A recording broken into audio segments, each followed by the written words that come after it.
September is Insider Threat Awareness Month. How can companies better address insider risks and strengthen their insider threat training programs? In this 60-minute interactive webinar sponsored by Sims Software, you're going to learn from a few of my favorite people: Charles Phelan, former acting director of the Defense Counterintelligence and Security Agency, and Tom Langer, principal of Atlantic Security Advisors, LLC. They're going to talk about what is insider risk, why it's important for your company, key pillars of an insider threat training program, and a lot more. Again, this is also an interactive webinar, so if you have questions, I encourage you to type them into the questions panel on the right-hand side of your screen. So we will take as many questions as we're able to. We may not be able to get to every question, but we will try to follow up with you if you have questions after the webinar. So definitely send in your questions as you have them. Do not hold them to the end. On that note, though, Tom and Charlie do have a brief presentation to give you to help address some of these questions in advance, some of the things that we promised to tell you today. So with that, I'm going to turn it over to them. Thank you so much, Charlie and Tom. And again, thank you to our friends at Sims Software for bringing us this important topic for Insider Threat Awareness Month. Over to you guys. Great. Thank you, Lindy. It's a pleasure to be with Charlie again to give this presentation. It's a portion of what we gave at NCMS in Minneapolis, and hopefully we can give you a bit of a government and industry perspective on what we think a program should look like, what we think best in class would look like for all organizations, and it's a journey. All of us are on the same one. Charlie? Yeah, just a quick opening thought. You know, like most, or at least many rules out there, these are what you're seeing here as a result of some things that happened and a growing recognition of where this challenge is. I would say it is important for people to know what the rules are. I would also argue that for program success, it is equally, perhaps more important to know why the rules are. We're going to talk a little bit about this. We tried very hard to look at this from your viewpoint as a security official, whether you're in industry or government. You're looking to prevent and identify problems in your organization, and you are in a position to influence, drive, lead in your organization. What do you tell the boss? Right. Especially because the senior management official is being held accountable now by DCSA, now that the NISPOM is public law, right, CFR. So hopefully there's a few senior management officials on this webinar today, and we can help give you some advice about how to set this program up and how to expand it throughout the organization. So we'll go to the next slide if we could. Or not. It'll advance. Can you advance the slide, please? Dramatic pause.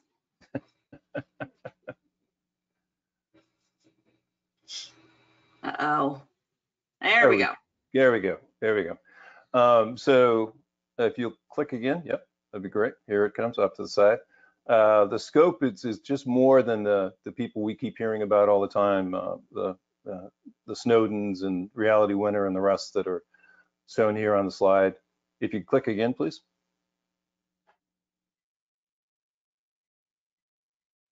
I think Jen might be having some connectivity issues, so just keep chatting through and I'll try to take over. There we go. No, that's fine. So if you look at the left of the screen, it's all the usual suspects we've talked about in the past that have either spied or had unauthorized access to classified information and given them to other folks. And then on the right-hand side, excuse me, if you go back one, on the right-hand side are actually a lot of the same cases in the commercial world where there were insider threat problems for organizations. Charlie, you want to expand a little bit on some of those? Yeah, we seem to have lost that slide. It's gone past it at this point, but I would note, you saw all those pictures on the left-hand side. So an earlier awakening of all this problem began in 1986 with the famous Year of the Spy. I might be interested to note that Ed Snowden was 3 years old back then, and Reality Winner was yet to be born. We keep moving past a couple slides here. But I think the point of that previous slide with the various companies and stuff on it was this is not just a national security issue. It gives you a glimpse. There you go. Give a glimpse of the problems. Not just national security, but it is damage to many things. Trade secrets get compromised, reputation gets compromised, money gets lost, resources disappear. And so this is part of the message here is that, yes, it's national security. Frankly, it's beyond national security right now. Right, and all companies are going to manage risk, both financial and non-financial, in their organizations. Your insider threat program should be part of that, and it shouldn't be divorced from it. It's understandably, it's a DCSA requirement at the moment, and their remit is only for classified information. Our argument we want to make to all of you is we really think that it's best to put it across the entire enterprise. So if we can go to the next slide, please. And on the next one, we're going to talk a little bit about the difference between, or what really constitutes insider risk and insider threat. And people that become a threat to the organization or a risk to the organization is really about their capacity and intent. So capacity is what we hire people for or we train them for, and then the intent is the variable. That's when people start to go bad. So they have the capacity to do something good or bad within the organization. Intent is the wild card. How do we know that? And that becomes your insider threat. Insider risk, which we also want to talk about, and we think actually the program may be better named insider risk, is that same capacity minus management oversight. So people are trying to do the right thing. They think they're doing the right thing, or aren't enough checks and balances within the organization for them to be actually do the right thing. So that's where the risk comes from. So we hire and we train people for that capacity. What we want to try to find out is what is their intent. And then management rigor over an individual's capability or capacity within the organization is something we want to highlight. Charlie? Yeah, a couple things. Another measure of capacity is the basic access. You're inside the walls, literally or virtually. And so keep that in mind. As far as intent, where there is intent, maybe we'll talk a little bit about when there's intent and when there's not here, but there are some common themes of motivations here. And I will summarize it very quickly is I'm unhappy, I am smarter than you all, and I'm going to show you how smarter than you all I am. And that is a common theme through much of the intentional compromise of things that is out there right now. Last piece here, just on a sense of risk here and value perception. Under traditional risk management concepts, you balance vulnerabilities versus countermeasures. And a key element of this is considering what it is that you're protecting. National security world, it's secret, top secret, etc. But we're going to try to expand that beyond that. So it's a formula for Coke. And in a real life case that somebody might want to discuss or go look at later on. So what is the secret formula for white paint that DuPont had that became a loss to them when it was compromised by a foreign country? Right. Next slide, please. So we're going to share a couple of examples here on this next one. Two particular cases that Charlie and I were comfortable with. So I'll start with Sony.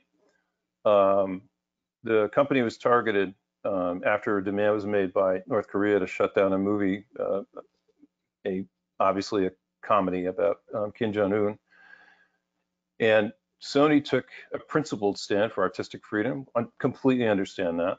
But what they didn't realize or what they didn't check was the strength of their own safeguards against an attack they knew was going to come. So the attackers managed to get inside of Sony and they erased their complete company infrastructure, HR, finance, etc.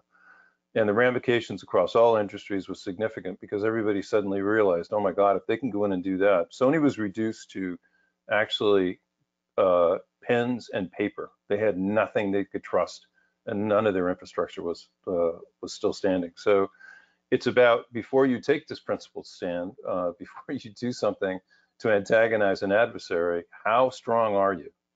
Where are your weaknesses? But again, took the whole company down. Over to you, Charlie. And one that I have some more than passing familiarity with is the OPM data breach. In quick summary, it was stolen credentials by a third party, third country, and done because they were able to compromise an individual who made a mistake on the network. Allowed them to crawl up through the infrastructure and compromise millions of records of folks in the OPM system. I would say, ironically, These were the records and a lot of the PII of much of what we consider the national security and public trust population, the ones that we're sort of focusing on with this program as well.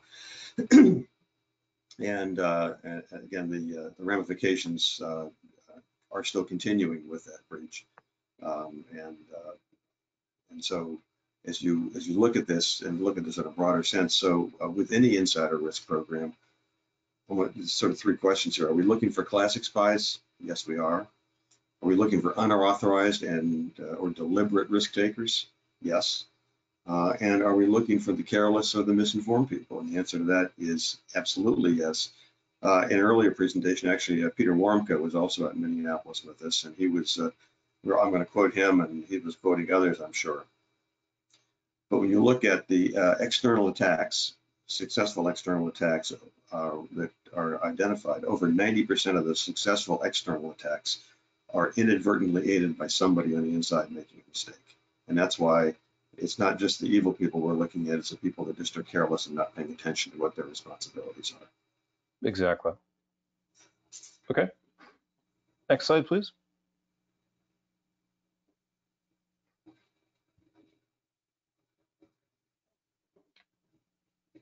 I know it's coming. Yep. There you go. Great. So and we talked about in the title of Changing Workplace, and obviously we don't know what this is going to look like going forward. Even the Secretary of Labor, Marty Walsh, the other day was saying that it's going to be a hybrid. They expect it'll land somewhere in the middle when this pendulum is finished swinging. So organizations have evolved or been disrupted, reimagined or cobbled together in this world. So what a company might look like is we're really not sure at this moment, but how do you form a culture around one that's so diverse at this point, dispersed, excuse me, at this point?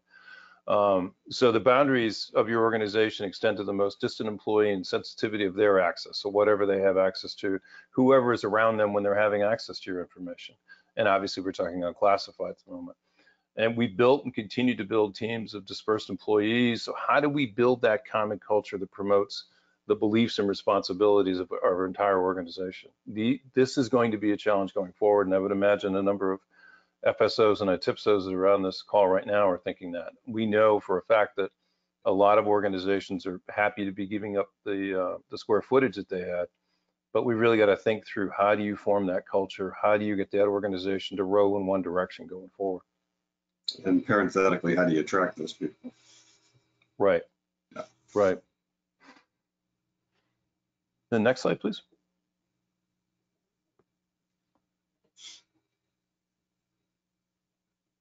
So next one, we're going to talk about how do we get a refocus on the internal threat. Again, we're talking about a dispersed workforce. We're talking about getting entities to think about their organizations a little bit differently. They can't allocate reputation by org charts, right? When something does happen, it happens to the entire enterprise. And the ubiquity of social media, lack of interesting stories for the 24/7 media has changed the impact of even the slightest slip. And so the report doesn't have to be accurate, just first. And then obviously, Charlie, I want to talk a little bit now about the stakes are highest with the DFARS. Well, yeah, with the now that what was a conforming change to almost a suggestion coming out of the NISPOM. NISPOM is now part of 32 CFR. It is a law. It is something that has to be followed.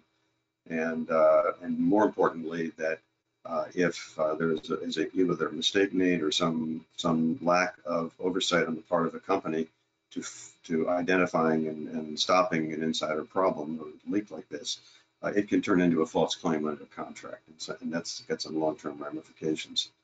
I would also add the last two bullets here are really a key element of what we're talking about here, sort of the bigger picture and a really key message. The reality, not reality winner, but reality that we're talking about here is that there's a broader pool of consequences, a broader pool of players that is bigger than the national security cleared population. And that your insider threat program really has to evolve into a much larger enterprise of your corporation or your agency's security risk management approach and bring in a lot of multiple functions, a lot of tools to help work that out. And then sort of not a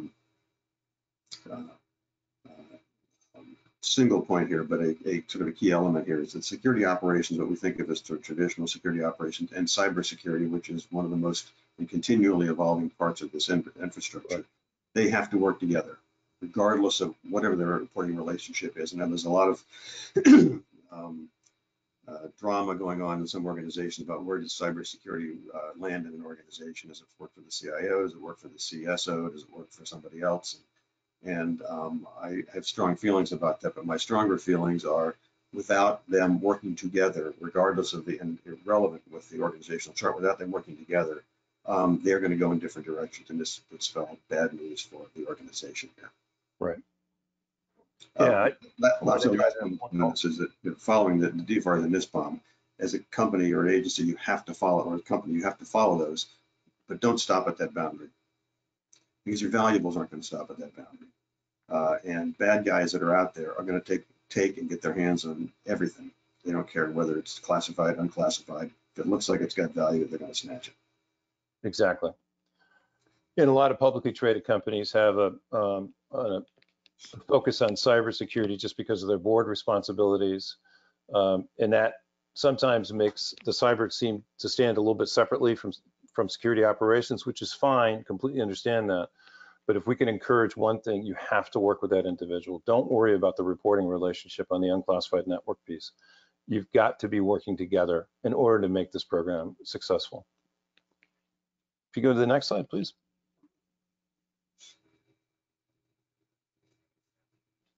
And this is really about senior leadership oversight is the next one we want to talk about. I had a colleague I worked with for years who summed it up best. What interests my boss fascinates me.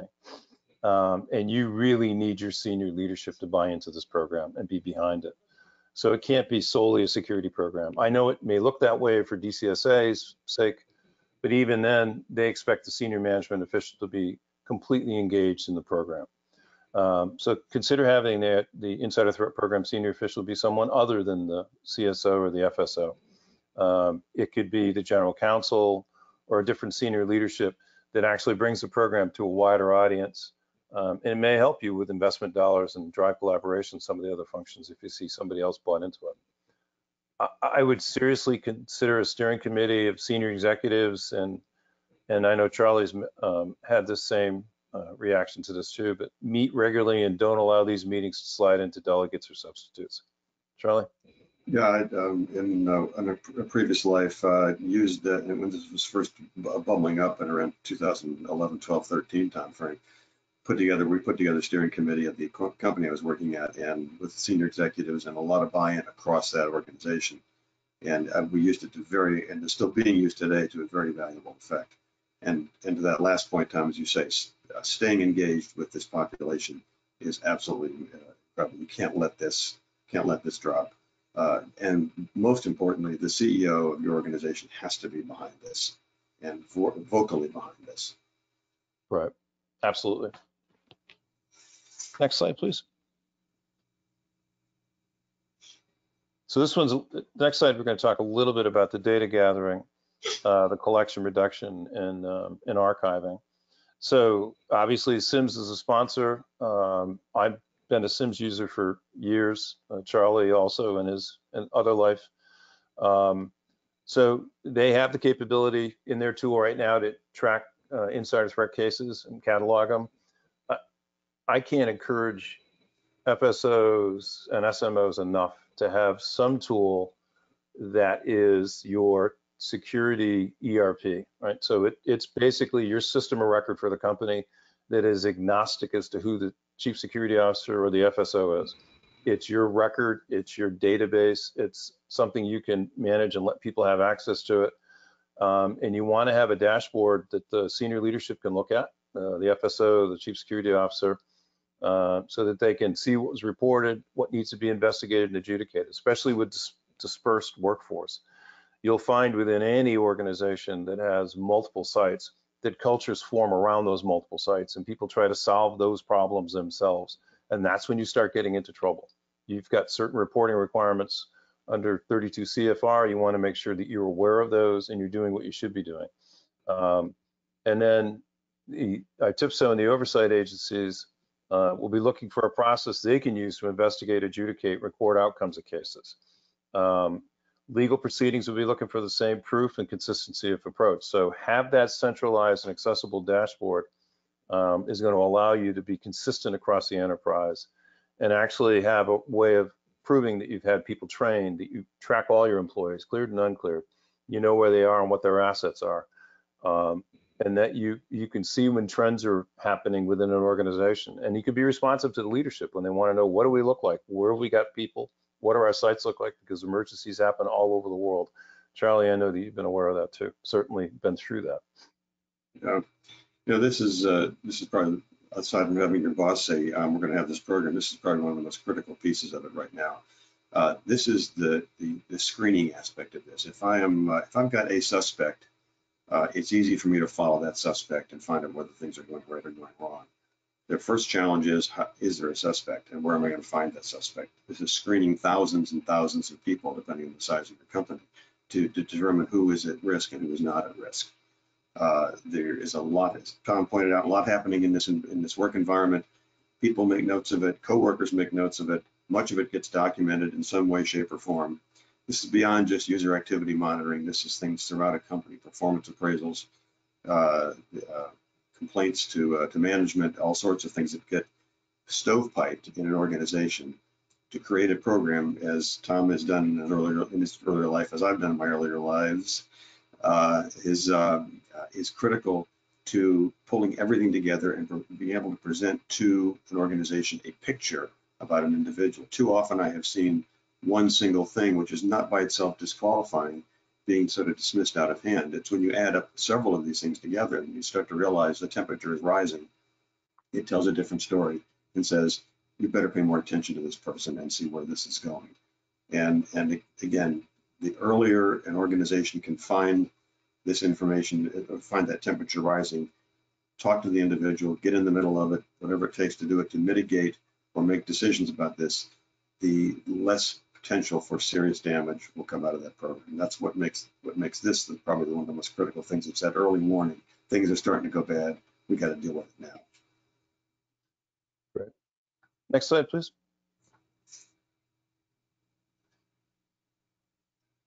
And this is one of our last ones before we go to questions. So we'll try to keep this as open of a forum as we can. So the integration piece is something Charlie and I both really want to hammer home. You want this program to be integrated into the actual hygiene of the organization and reduce risk and improve response. Again, a former colleague told me risk can only be dealt with in 3 ways. It can be accepted, transferred, or mitigated. That's it. That's all you can do with risk. But you can only do that when you've identified where it is. So mature organizations and people that are not afraid to be challenged, they are open to risk being raised by anybody in the organization. What I want to encourage everybody to do is have a professional response when that happens. Have the right team to handle those issues that are being raised. Charlie? No, I just want, last sentence on that is you all on the call, you've got, if something comes up, you've got to do something on it. You've got to act on it. That doing something is critical. Just collecting the data is interesting. Doing something about it, reaching a conclusion one way or the other is the most important part of this thing. Yeah, we've Charlie and I can't give you the examples over a webinar, but we can tell you many times within our professional lives where we found people that were admiring problems, and that's not a solution. You've got to be able to act on it, have the right team to do that. And ultimately, only the ultimate owner can accept the risk. So within your own organizations, I'm sure there's delegations of authority. Frequently, the risk taker and the risk owner don't know each other, and you want to make sure that you're the fulcrum that introduces the two of them. And the other piece is rationalizing things too easily, and I won't go into any detail about when, where, and why this happened, but being in a conversation where reading of a conversation where somebody learns of some strange behavior, and the response is, well, he's not a spy yet, right? Well, it turned out he was, but nothing was done right away on it. Okay. Next slide. I think that was it, Lindy. I think the next one is questions. Fantastic. Well, thank you so much for kind of framing the conversation for us. Just a reminder, as you have questions, we've seen a couple come in, definitely put them into that chat box. We will get to as many of them as we can. First one is obviously the money question, which is about measurement. You can't be a security professional if you're not concerned about how to measure this. And I think there's two angles to hit it. What is DCSA measuring on? But if anybody who was listening to the whole arc of the conversation is also saying, how should my company be measuring this successfully, in addition to just the wickets or requirements of DCSA? So can you kind of address that? What does success look like from a measurement perspective? What is DCSA measuring for this? Outside of that, what should companies be measuring? Yeah, Tom, you want to go first on that one? What is DCSA measuring, Tom? Yeah. Well, so DCSA, go ahead, Tom. You got it. No, you and I talked about it initially when we did this at NCMS. When they initially established the Insider Threat Program, they were measuring just that, right? That you have a program in place, you've named an ITIPSO, you have a senior management official in place that's done that in writing, and that you have a structure of a program. So that was initially what they were looking for. Obviously, there's been 2 years where they've been sidetracked by COVID, as have we all. So they're coming back to do reviews now. I think they're really scaling up to do those in person. What they're looking for now is, okay, if you've got this organization chart, you've got this organization put together to do insider threat, how is it working? And I think they'll do it the same way they do any other compliance reviews, which is interviewing people and looking for artifacts of when did you have a meeting? What did you discuss? What issues were raised? Were they reportable? Suspicious contacts, adverse information. They're going to be looking for all those types of things when they come out to do reviews. Yeah, I'd expand that a little bit too, Tom. I mean, the question of measure success is symptomatic of pretty much any security program on almost all fronts in this case. So if I don't catch anyone, does that mean nothing happened? Or the other side of the coin, is catching 50 people better than catching 25 people? And I start to worry sometimes that if you put that kind of measurement on it, if you expect you to capture 50 people, it's a little bit like telling the traffic cop, I want you to issue 50 tickets today. And everybody who forgets to turn their turn signal on gets a ticket. I don't worry so much about those numbers. I truly believe that if you have the tools in place and you have the mentality in place and the activity in place, you're going to find people that you'll have to deal with. And the measure of success, in my view, again, this is not a numeric measure of success, but it's going to be looking at, okay, once you found this problem, how early in the process were you able to find it? How early were you able to mitigate it, or at least process them out if that's what the ultimate decision is? And if to the extent you can, what did you avoid from happening? In other words, okay, they did something stupid or they did something evil, but they didn't quite walk out with all the crown jewels. Kind of get a sense of what was the magnitude of what left and or if it did, and more importantly, what was avoided. I think the real success is going to be how yes, it's working because we're finding people. Here's how early we're finding it in the process, and going back and looking at how this engine is running as opposed to sheer numbers, because I think numbers are not going to be effective. Right, and I think a good program, Lindy, one of your questions was, what's a measure of a good program? Certainly to see one that meets on a regular basis and actually has participation by, in my former life, there was communications people were part of it because they were getting hits on social media that we weren't getting. So communications, IT delivery, and IT security, two different functions, but they each have their own perspective. Internal audit was a member of the team because they would see things during audits that they'd be interested in seeing where a problem was starting. Then obviously HR, legal, and others that you think belong there, to include finance. And I think you'll have a much stronger program if you've got that kind of integration, and ethics too, obviously. And when you get other people thinking about your challenges with Insider Threat Program, you get a better product overall. Love it. We had a question come in from Michelle talking about, obviously, the Insider Threat Program, the policies, DCSA, we're talking acronym soup, people. We can't help it. That's how we were raised.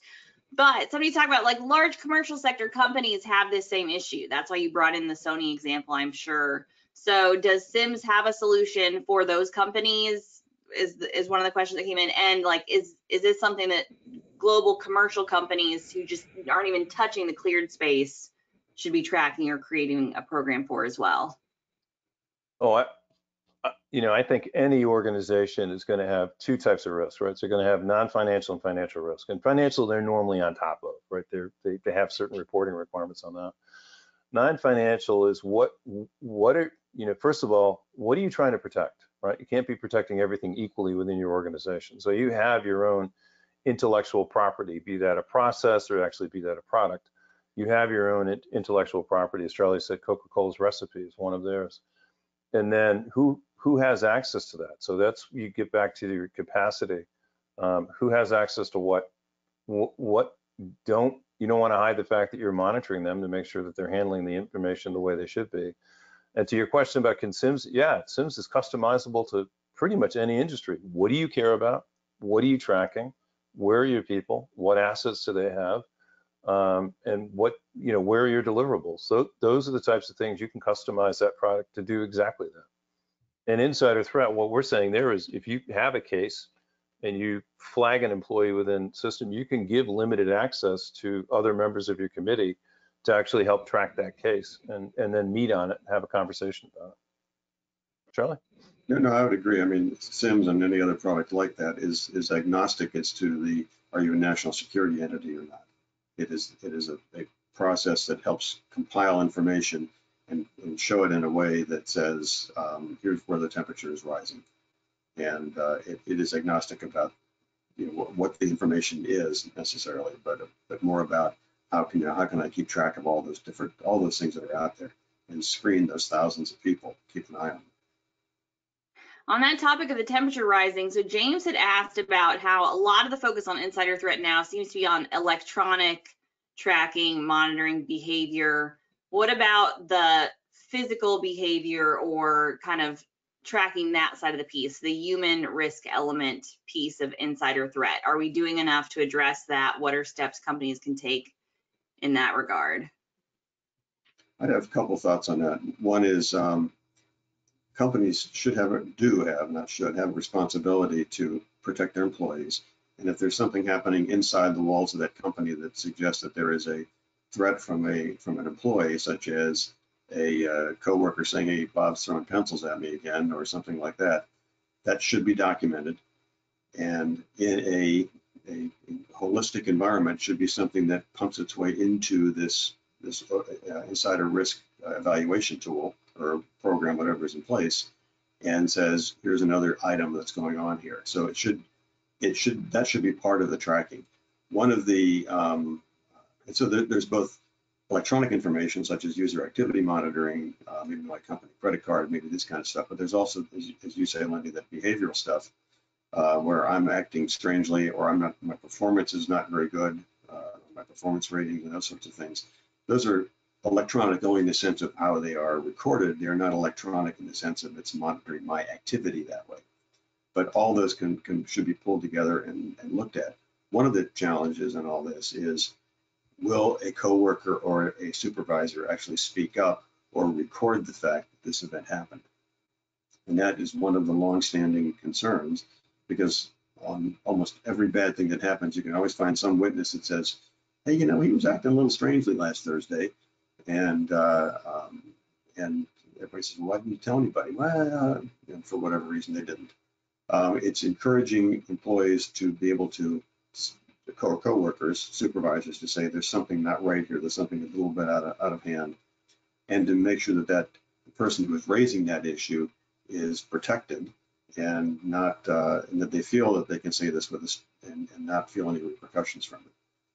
But also feel, I've overused this term, but it's not that they have the opportunity to raise this point. I believe they have an obligation to raise this point. Well, and they do now, thanks to, Seed 3 with the self-reporting requirements. I think we've seen kind of the OD&I, the policymakers bake this in now and say self-reporting requirements now across companies, every clearance holder has an obligation to report things. the onus now is on security professionals to educate their employees on what those self-reporting requirements are and create a framework for doing that successfully. So I think, and that's not a small ask, but I think it's a super important one, and we see it borne out. Somebody else pointed out, like, well, we're tracking things like, credit card activity and things like that. I always get the pushback because we talk all the time at clearance jobs about how financial issues are the top cause of clearance denial or revocation. That's not necessarily because OD and I think that's a bigger risk, they always say, but just those red flag behaviors just come up more often, right? Because we have so many credit monitoring, so many ways to track that. That doesn't mean they're giving more weight to folks who have financial issues versus folks who have other issues. And I think the way that, SEED 3 was updated with the self-reporting requirements is trying to say, like, we do know that there's a big human element here. We see it in cases of espionage, that there's a lot of times, a lot of things that you brought up before, and coworker reporting behaviors is going to be a pretty powerful way to mitigate that. And I also think continuous vetting might help with some of the institutional concern about reporting on that, because you're going to see more things to get flagged. Yes or no? Like, I think we're going to see maybe people get used to things are going to come up and flags that aren't necessarily going to result in denials or revocations. There should be more of a, am I being too optimistic, gentlemen? You can crush all my dreams. You're both out of government now, but I've drank the Kool-Aid. Are we going to see more things get reported and kind of this synergistic kumbaya between security professionals and the government and all the reporting mechanisms? I hope so. I truly hope so. And there should be.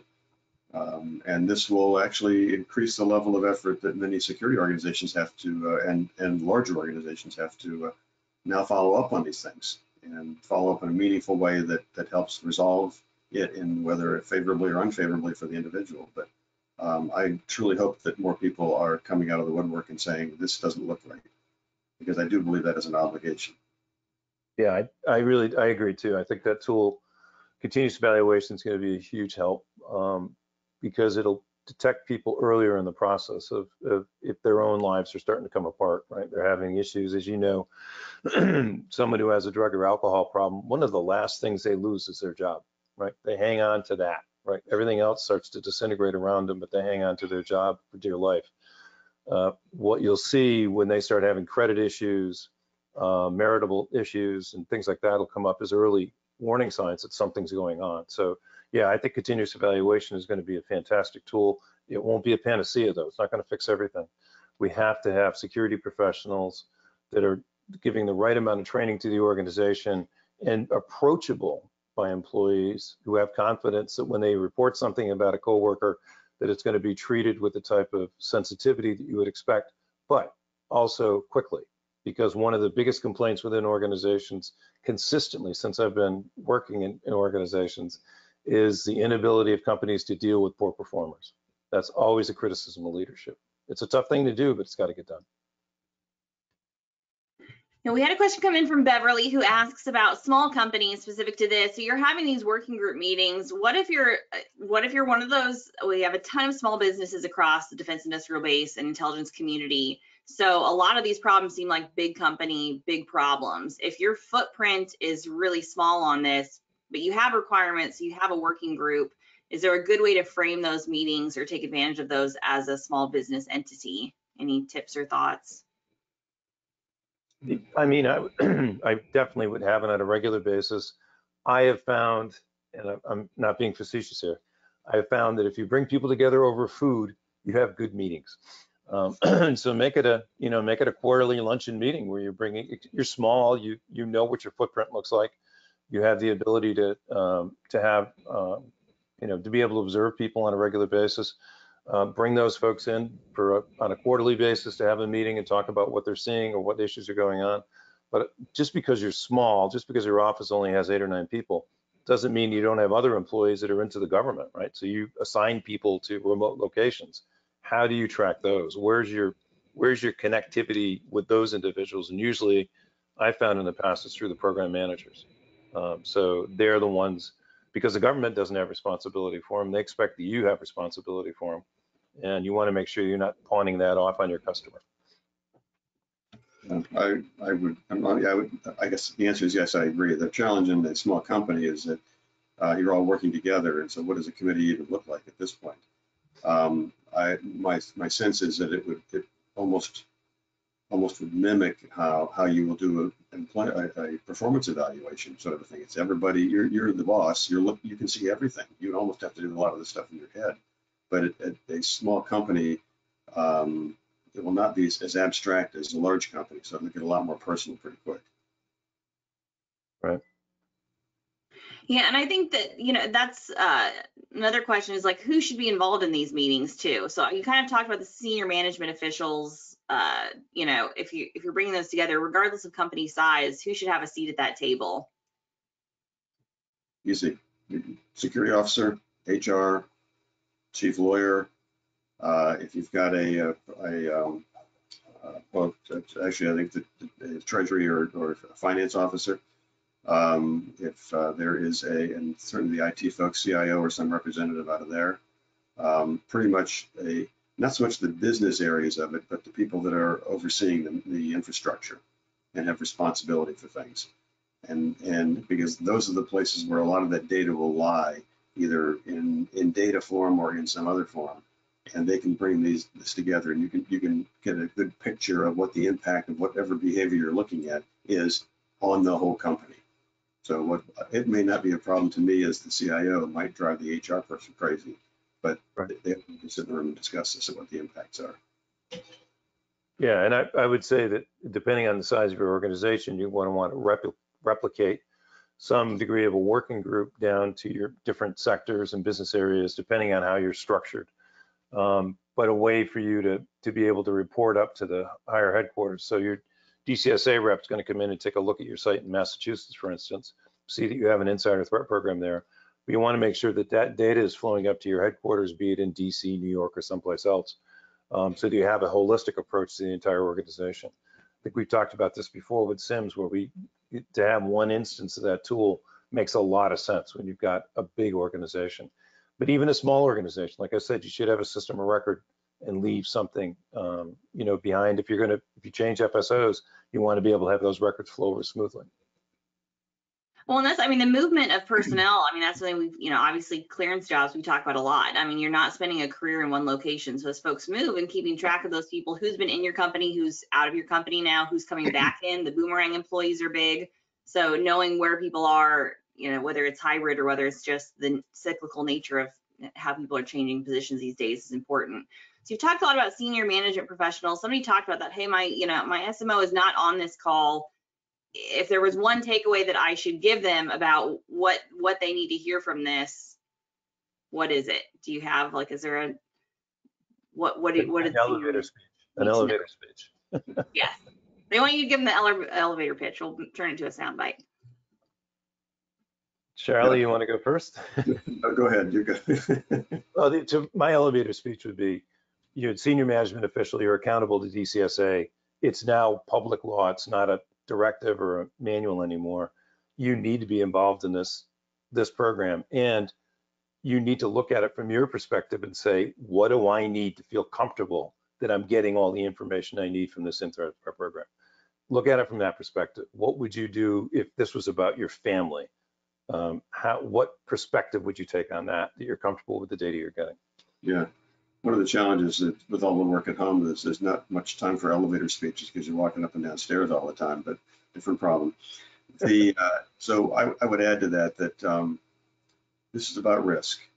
And I, in my lifetime, have not run into a shortage of senior management officials who are willing to take a risk. They're all out there. The role of this program is to let them understand what risk they are taking. And it's risks specific to an individual. It is risks larger to the company itself. What is at risk by behaviors? What is at risk by your program? And why its success in this particular program will help you maintain the fidelity and the protection and the continuity of all those things that make your company as strong as it is. And they need to understand what risk they're taking if they make decisions. That's part of the role. And we had a question come in about, so what about international companies or companies with a heavy international footprint? Does this kind of framework change at all? I do know there's updated like foreign travel reporting requirements for personnel. So Yeah. as we're talking about kind of employee, how you keep track of your cleared and uncleared employees, I think keeping track of foreign travel between offices is going to be big. Are there any other takeaways around maybe addressing this specifically for companies that have a pretty heavy international footprint? Tom, you had some experience with that, as I recall. Yeah, we did in my prior life, and we had very similar programs because depending on where you operate, and in my prior employer, it was the UK, Saudi Arabia, Sweden, and so on, they have different public laws about what you can and cannot do. So you've got to be able to structure that around what they allow you to do. But we tried to have similar programs so that our employees moving back and forth between these different international organizations felt the same level of responsibility and comfort that the company was looking out for them too, because it's not just the insider that may steal your intellectual property. It's the insider like Aaron Alexis, a Navy Yard shooter. Like when somebody's going that far down a very dark path and you're putting your own employees at risk. And I'm sure his employer wishes they had time to redo everything they knew about that individual before he went and did what he did. So, it's about the safety of your workforce and not only the protection of your intellectual property. So, yeah, the similarities in different countries from my past employer, we did a lot to make sure that we looked the same. Yeah, I think that's a good and interesting takeaway. I think having kind of a company cultural, footprint for what even your security program looks like, regardless of the office you're working at. I think there's would be a lot of applications there for hybrid workers as well, versus like feeling like you live inside different reporting requirements, different ecosystems, different, like the more you can make that kind of a somewhat similar experience, I think you're going to be better off. So talk maybe about expanding beyond the DCSA requirements. Was kind of one of our questions we had towards the beginning, and I want to kind of keep hitting it a little bit because I know that that's a big thing for security professionals, making sure that they are hitting kind of what DCA is requiring, but why is it so important to layer beyond that and not just do the baseline requirement? It teases back to what we were talking about measurement, but we've had a few other questions come in about meeting the requirements. Why do we need to expand beyond just the requirements? So a couple thoughts on that. One is there is the DCSA requirement, and that applies to your national security population. Within most companies, there's a larger population. The population is larger and encompasses people who don't hit that threshold, but they are still insiders in the strict definition of the term. They're inside the company, literally or figuratively. They are brought into things that are of sensitive nature in that company. And whereas it doesn't hit the threshold of does the government care about it, and from a national security standpoint, it does hit that threshold of does the company care about it.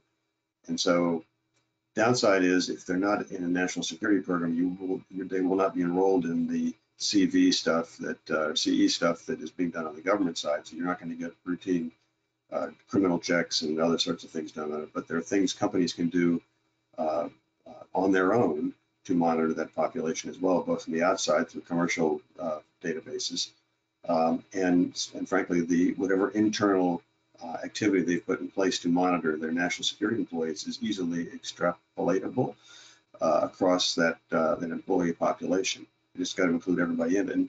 And one of the advantages is, several advantages. One is you protect the information, your company. The other is within the company, it makes people more fungible. If you want to start thinking about moving somebody from an unclassified program and putting them in for a clearance, you already have a little bit of a history on them. You know whether this is going to be a good idea or not a good idea. So it'll be a little less intensive for the non-cleared population, but the same thing you're doing, and you can do this legally, same thing you can do for your company, your national security employees within the company can be extrapolated, again, like I said, extended across the whole ecosystem of all the employees in your company. There's no rule on heeding that. Yeah, setting this program up in a way that makes it look like any other risk reporting or risk monitoring program within your company is a strategic asset, and that's the kind of culture you want to form, because the old adage about culture will eat strategy for breakfast is absolutely true. So you want this culture to be throughout your organization so that you can hit your strategic objectives, and you can have a workforce that you trust, right? Trusted Workforce 2.0 goes both ways. It's what the company knows about their own employees and about how trustworthy they are and what they can entrust to them for the good of the organization. So yeah, it makes every sense to make it across the organization. Today's webinar word is extrapolated. Thanks, Charlie. But you always have to have one. There's always one word that I cannot pronounce to save my life. You actually pronounced it correctly, but I was just like, this is a learning opportunity, people. You don't just join these webinars to learn about insider threat. You also need to sometimes open up your thesaurus. I think the word was extrapolatable. Extrapolatable. Wow. This is even better. Even better. Even better. So we had a question come in about the information sharing aspect of this, and I honestly have no clue what the answer is. So these are my favorite ones to punt to you guys. Are ready? So like kind of talk about a lot of the continuous vetting conversation has been around the government better sharing information with industry, industry better sharing information with the government around this kind of insider risk thing that comes out through continuous vetting. That process is not exactly fully baked or seamless at this point, depending on how you view how DIS is operating and all of those checks coming in. There's still a few kind of wonky points where something will show up in DIS and a security officer. I mean, we've always had those pain points. I mean, it's people and process and technology, and I mean there's always error possible with all of that. But do we see that happening? So again, we have company self-reporting requirements. We have individual self-reporting requirements to a security officer who's deciding if those are actionable under their specific policies, who are deciding if those are actionable to report within to DIS or their security, back to government, and then government through continuous vetting finding these. Do we see that being a more synergistic relationship? Is it now? Will it be? Existential questions, gentlemen. These are my favorite. What do you have for me? Yeah. Certainly there's a fairly clearly defined requirement on industry sharing with government. And I think that it's got both a history to it and expectations are fairly well laid out. Is there a little room for improvement on some of that? I would say yes, but I think the rules are fairly well defined on it. The part that is a continuing concern is, okay, what is the government not telling me about something like this? And that is not fully articulated. There's a lot of debate about that. There's been some on again, off again thoughts on the Hill about how can they mandate some broader sharing or not sharing. That's not really come to fruition. It is, my concern would be, is it so the government learns about something through their, so they're doing the continuous vetting stuff or continuous evaluations of they're getting criminal checks. Are they going to tell the company that their employee has just been arrested? Generally, the answer is no. Unless it has reached a threshold where they're going to revoke the clearance or suspend the clearance, then they'll tell the company they're suspending the clearance. But the requirement to say why is not necessarily there, and you may then sit there with this employee still on your payroll that has a problem. And so I think there's a lot more room to be expanded there about what can the government share with industry. And I know there are some industry groups that are working with the government right now, government sources right now, to try to better define what this looks like. Yeah. I will tell you on a large scale, on the DCSA folks, while they're not, there's still some debate about on an individual basis what could be the issue. They are have continued to increase the amount of information they're pushing out about what do these events kind of look like, so to give me a better sense in an industry of what does a compromise look like, what does an insider look like, what are the kinds of things that they're doing to help me look more and more effectively for those things in my population. So that's pretty good. But I think there's still room to be on the individual case. I think there's still a lot of room to be to go on that. Tom? Yeah, it's never going to be perfect. There's some privacy issues between DCSA and the person that's being cleared. Completely understand that. I think the continuous evaluation will help identify issues with cleared personnel earlier in the process. So there may be a statement of reasons that comes in sooner than later, right? When they're, and the emphasis that we have on self-reporting and our own employees sharing information with us about their coworkers, we're getting there, but it's never going to be perfect, and we're never going to know the whole story, and that we just have to accept that. We're unless the employee tells us what the issue is, we're never going to know the core issue. But that's okay. I mean, we've done a good job doing what we're doing for years, and we'll just keep going that way. It's not going to be a perfect quid pro quo. It never will be. We've come a long way from where we used to be on insider Absolutely. threat, and I think that's a big takeaway too when it comes to whether it's a continuous evaluation, what companies are doing, the technology piece and technology enablement, what companies have access to track and to ensure the health of their workforce. And I think we've been able to frame a positive narrative around it too, which I think is good for the workforce. It is better for all workers to have a program where as issues are presented, they can be addressed sooner across the workforce rather than you wait till these kind of folks, the outliers, become an issue within your company. And that's better for writ large your entire workforce. So on that, we are about at time, but I thank you so much, gentlemen, for joining me. I thank you to Sim Software for being a part of this conversation. We've had a few questions come in about access to the slide deck and access to the recording. Your registration link should give you access to this recording on demand. So if you missed any of the magic, people, you can tune in and watch Tom and Charlie and I on demand talking about your insider threat issues. If you have more questions about this, again, I mean, clearance jobs, we love to answer these. Again, thank you to Sim Software for presenting this topic and for bringing you gentlemen together here to talk about it. You have a lot of insights and information.